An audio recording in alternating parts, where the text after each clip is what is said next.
هغه ښځه چې ملا لنډۍ ته ورغلې وه او د ملا لنډۍ ښکار شوه، هغه خپله قیصه څه داسې کوي.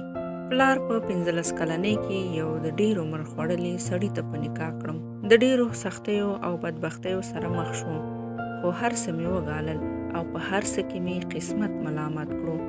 د واده مې 15 کاله پوره شو، خو د اولاد مې هیڅ درک نه لګېدو. ټولو خلکو به پیغور راکو چې ته شنډه او اولاد نشي راوړی. د همدې له وجې به خاوند هم روزمره بدې ردې راته ویلې او کله ناکله به یې ګزار هم را باندې کوو.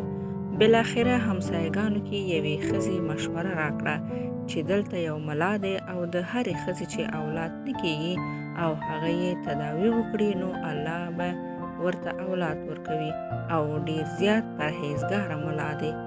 بله ورځ مې زړه وکړ چې دغې ملا ته ورشم، نو د ځان سره مې په لومړي ځل هغه ښځه هم بوتله تر څو ځای راته وښایي.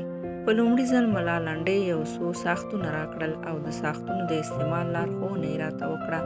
ساختونه مې استعمال کړل خو نتیجه یې ورنه کړه. بیا ملا لنډۍ ته ورغلم او دا ځل یې راته یو تعویض راکړو او راته یې وویل چې سبا راشه او ځان سره توره چرګه هم راوړه. زه لاړم، په سبا مې ځان سره توره چرګه هم راوړه. بیا یې راته نور ساختونه راکړل.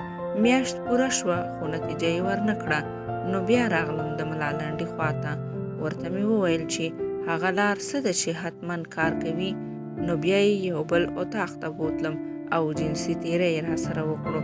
خو د تعجب خبره دا وه چې د جنسي تیري په وخت کې به یې په دمونو او دعاګانو باندې دمولم.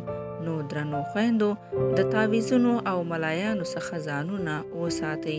دا ټول چل، فریب او بې حیایي ده.